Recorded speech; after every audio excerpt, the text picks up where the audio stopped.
Soeharto, lebih dari itu. Tahun 81 sampai 83 saya menjadi redaktur dan kemudian menjadi redaktur pelaksana majalah Sportif. Majalah Sportif ini adalah majalah yang dibuat oleh Bob Hasan untuk menyenangkan hati Soeharto gitu.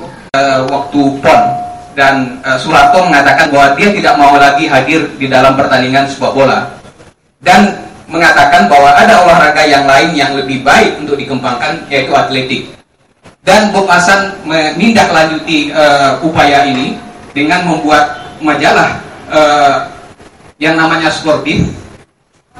Dan untuk rapatnya kantor kita di Jalan Gajah Mada, sedangkan untuk keperluan-keperluan tertentu kita diundang rapat di kantor Bob Hasan yang di depan Gedung Juang ini. Pemimpin redaksinya Sundang Miliala dengan saya datang, dan pada satu ketika kami sudah masuk ke ruangan Bob Hasan, tiba-tiba Pak Bobnya mengatakan, kalian pulang saja ke Jalan Gajah Mada. Ternyata ada telepon. Nah, telepon itu dari Tommy Soeharto, dan Tommy nampaknya ingin minta petunjuk tentang cara bisnis tanker. Jadi Bob tidak mau nampaknya kita mendengarkan dan menyuruh pulang saja kalian ke Gajah Mada gitu. Bob Hasan itu menurut hemat saya guru bisnis dari putra-putri Soeharto pada awalnya. Itu yang pertama yang ingin saya sampaikan. Kemudian buku ini sebetulnya bercerita tentang, kalau saya penggemar cerita silat, sebetulnya tentang pedang pembunuh naga gitu. Tapi yang penjelasan tentang Soeharto ini sangat-sangat banyak di buku ini, karena bahkan salah satu buku dari Pak Bintang Pamungkas ini adalah Aku Soeharto. Itu buku yang monumental menurut saya. Nah, di sini diceritakan soal Soeharto di Semarang, itu orang sudah banyak tahu. Kemudian di Madiun Soeharto ternyata juga ikut mengurus peristiwa Madiun, pengurusan itu, dan kemudian dibebaskan. Tetapi yang dipersoalkan juga adalah bahwa Soeharto ke Madiun itu mengatakan dia atas perintah dari Jenderal Sudirman.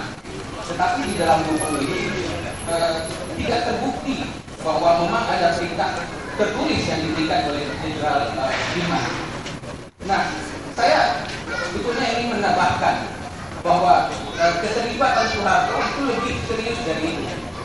Di dalam buku ada di Arsip Nasional Republik Indonesia yang ada di Jalan Ampera, dan Soeharto mengatakan, saya menjamin keselamatan Pak Joko. Nah, ini apakah atas perintah Sudirman juga atau inisiatif Soeharto sendiri, bahwa dia berada di tengah-tengah, bahwa kalau Joko Suyono datang ke Jogja, dia menjamin. Masa seorang Soeharto, kolonel, bisa menjamin, letnan kolonel bisa menjamin pimpinan musuh gitu. Jadi ini menurut saya memperlihatkan secara tertulis bahwa Soeharto sebetulnya sudah bergerak sejak di peristiwa Madiun. Ini mengenai Soeharto. Banyak lagi itu di dalam buku ini keterangan yang lain mengenai masa Orde Baru. Tentang Ibu Sujiatmi, ibunya Jokowi, dan di situ saya melihat betul bahwa tentang rincian peristiwa bahwa Sujiatmi ini menikah dengan Wijiatno itu pada tahun 59, Joko Widodo lahir tahun 61, dan kemudian setelah itu lahir 3 orang adiknya perempuan, dan orang tua Wijiatno itu nama tuanya itu Notomi Harjo. Sedangkan Wiono yang disebut di dalam buku ini sebagai alias dari Notomi Harjo sebetulnya adalah kakak dari Wijiatno. Jadi orang tua dari Wijiatno ini bapaknya Jokowi, itu namanya Wilorejo. Wilorejo ini adalah lurah seumur hidup di kampungnya di daerah Solo. Wilorejo ini mempunyai anak Wiono, Sujiatmi, dan yang terakhir Setiawan Prasetyo yang kuliah di Teknik Sipil Undip dan bekerja di Wijaya Karya. Jadi sepanjang pengetahuan saya, Wijiatno itu bukan Cina, bukan Tionghoa, terserah kalau ada bukti-bukti yang lain. Tetapi di dalam data yang saya punyai, Wijiano itu bukan Tionghoa, bukan Cina.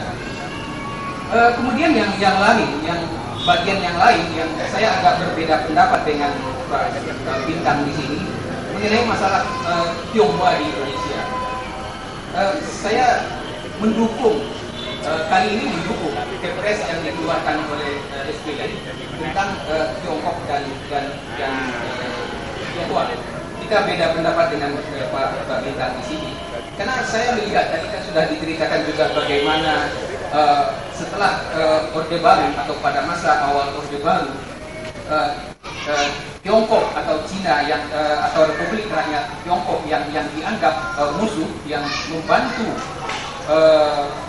gerakan 30 September, diputuskan hubungan dan kemudian juga perlakuan yang diberikan, diskriminasi yang diberikan terhadap orang-orang Tionghoa di Indonesia itu dilakukan. Nah, saya melihat ada ambiguitas Soeharto. Di satu sisi melakukan tindakan-tindakan diskriminatif terhadap orang-orang Tionghoa secara keseluruhan, namun di sisi yang lain dia memelihara konglomerat yang bisa membantu dia.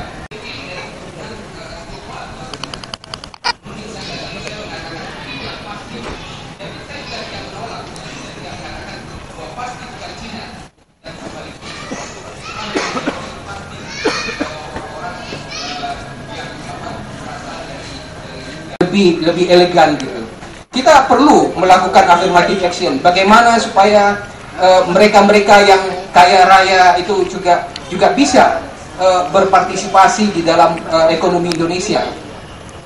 Saya secara sederhana pernah mengatakan, kalau misalnya di Roxy itu ada pusat penjualan handphone yang terbesar di Asia Tenggara, dan di situ semua pedagangnya itu orang-orang Tionghoa. Saya pernah mengatakan, bagaimana kalau 10% dari pedagang itu diberikan, kios-kios itu diberikan kepada pedagang pribumi gitu. Tapi jawaban saya ini langsung dimentahkan oleh banyak orang. Bagaimana mungkin Anda memberikan 10% itu kepada pedagang-pedagang pribumi? Dalam waktu 1 minggu, kios itu akan dijual lagi oleh mereka gitu. Jadi, nah, seorang penyair dan budayawan, tetapi hari ini saya sangat mencermati problem-problem ekonomi dan politik. Tulisan Mas Bintang ini adalah penting bagi pejuang, penting bagi seorang orang yang bertanggung jawab kepada bangsa ini, penting bagi orang-orang yang punya komitmen. Mas Bintang berbicara tentang kedatangan Cina jauh abad ketiga, abad keempat, abad ke-12, abad ke-7. Abad ke-7 Islam masuk, abad ketiga, abad keempat Cina sudah masuk. Abad ke-7 dalam konteks pikir-pikir Hamka dan kawan-kawan Mas Asbi, Islam telah masuk. Berarti peradaban besar yang terjadi di Indonesia sejak sebelum Masehi juga sudah terjadi. Dari Asia Tengah, dari Timur Tengah, peradaban itu muncul. Makanya disebut silang peradaban antar nusa, antara Australia dan Asia. Dan ini tempat pertarungan kebudayaan besar. Perang di Ponorogo, perang Tunajaya, perang Sultan Palembang, perang Ternate, perang Aceh, banyak lagi. Ada 27 perang yang saya catat. Itu adalah akibat ajaran-ajaran Islam. Adapun orang Cina, etnis Cina melakukan perlawanan juga, ya. Adapun orang Cina cinta pada bangsa Indonesia, ya. Adapun orang Cina, etnis Cina ada nasionalis, ya. Tetapi tidak boleh mengklaim etnis Cina sebagai pemilik bangsa ini. Tidak boleh. Jangan pernah takut. Klaim inilah maksud saya. Akibatnya itulah problem kebijakan Orde Baru yang saya buat pada tahun 98 itu, Mas Bintang, sebetulnya memperkaya tulisan saya ini. Identitas saya. Ya, saya ini cuma penulis sekarang. Penulis. Saya nulis buku. Dan saya juga pernah menjadi militer, pernah menjadi pemuda pejuang, pernah menjadi petualangan. Jadi saudara-saudara, kalau saya baca bukunya, karena apa? Karena prinsip saya ialah historiographical approach. Itu pendekatan secara sejarah, tapi scientific. Saya melihat ada itu dikerjakan oleh siapa itu, Bintang, dikerjakan. Jadi saya karena itu berusaha baca bukunya. Tapi karena saya baru kemarin dulu terima buku yang 300 halaman, 700 halaman itu, dan saya harus baca pakai Suryo Konto, itu baru selesai beberapa dua bab sama sambutan dia sendiri. Itu yang penting saya baca. Dari situ saya sudah tahu bahwa yang dipakai prinsip saudara Bintang itu juga sejarah. Jadi pokoknya the past is the key to the present. Itu secara ilmiahnya. Secara poetiknya itu pernah dibicarakan oleh siapa itu, ahli puisi di Timur Tengah sana. Itu gampang. Jadi hanya yang saya tulis itu yang saya mau tanggung jawabkan. Saya bertanggung jawab penuh. Karena itu di tiap tulang saya menulis, saya itu tulis datum dan tanggal dan tahun saya nulis itu, supaya jelas tanggung jawab saya. Itu cuma itu style saya menulis. Saya tidak menekankan itu untuk semua penulis, tapi untuk saya supaya gampang gitu. Kalau mau gasak saya ya bilang aja, kamu bilang pada tanggal ini, tahun ini bilang gini. Saya tidak akan menyangkal. Itu berarti kurang terus terang kita sebagai republikan. Kalau kita cuma dikasih 5 menit, bilang sama saya. Pak Haryo itu diberi kesempatan yang sama dengan yang lain.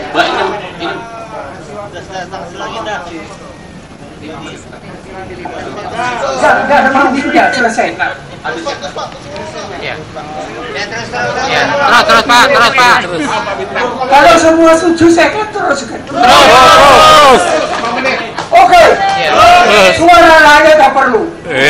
Saya tahu itu karena perjuangan di Surabaya.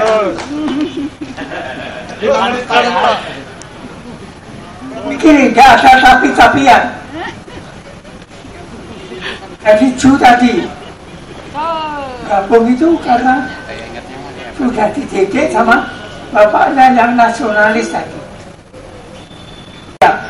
Bahwa di Surabaya itu ada orang yang melengker sejarahnya, yaitu Sutomo. Sutomo itu waktu kita melucuti senjata, dia tidak setuju. Karena apa? Karena Sutomo itu agen dari Jepang, dari propaganda Jepang. Dia dan Gancok Muhammad nggak setuju, tapi kita lawan. Tapi anehnya bagaimana? Aneh. Waktu saya ada sendiri dalam pertama pelucutan itu, yaitu 26 September. Jepang itu tidak ngelawan.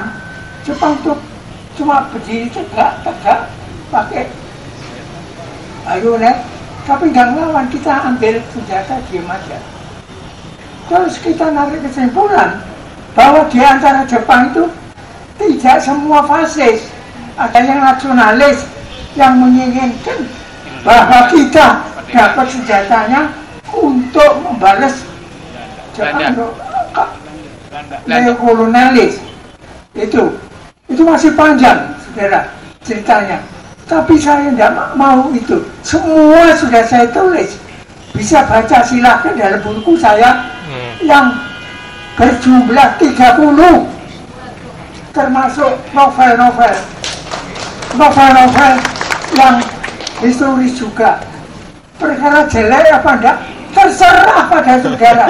Ada yang meritik, ada bikin novel itu namanya Lesti.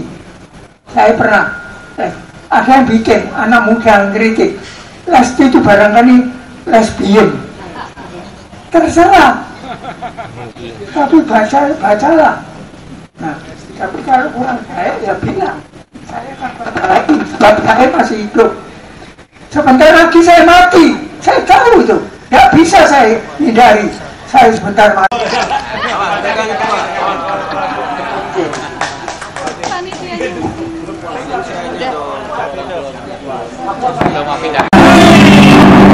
Bangsa kita punya apa? Bangsa kita punya yang mana? Hampir semua punya bangsa asing dan asalnya. Pertambangan energi dikuasai bangsa asing. Ekonomi sudah pergi dikuasai bangsa asing.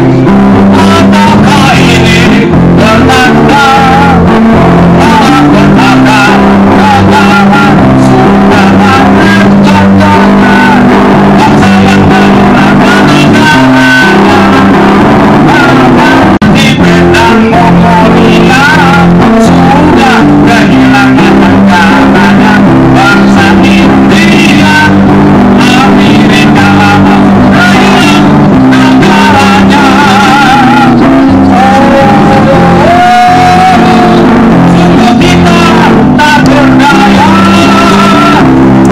Bangsa Melayu Indonesia sudah kehilangan negaranya.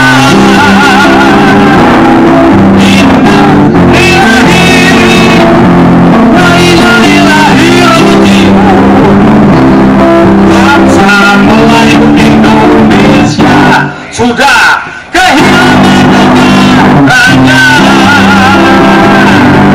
Ini fakta bukan cerita. Bangsa Melayu Indonesia melawan kediktatoran, melawan Pak Harto. Saya diadili, Pak Harto sudah tidak ada sekarang, tapi masih saja seperti itu ya. Nah, ini dugaan saya lebih sensitif lagi, kemungkinan juga begitu. Jadi sudah ada penerbit, tapi penerbitnya ini masih mau mencari pencetaknya. Jadi sekarang ini baru berupa fotokopi, tetapi sudah dari covernya itu sudah deluxe, sudah cukup bagus. Jadi saya ada persediaan 10, akan saya cetak lagi, berarti fotokopi juga. Kalau ada yang mau pesan, nah, mungkin siapa yang mau pesan tangannya ke atas saja. 1, 2, 3, 4, 5, 6, 7, 8, 9, kira-kira 30 ya. Oke, minggu depan saya bikinkan 30, lalu telepon aja ke nomor HP saya ya. 0817 99 29 829. Kalau sahabat-sahabat, kawan-kawan yang biasa ketemu, saya kira sudah punya nomornya. 0817 99 29 829. Nah, saya akan sampaikan ke bawah pohon situ siapa yang mau membeli Rp120.000. Oke, nah, nanti sampai di pohon situ rebutan, silakan jangan sampai sobek. Terima kasih, Mas Isti.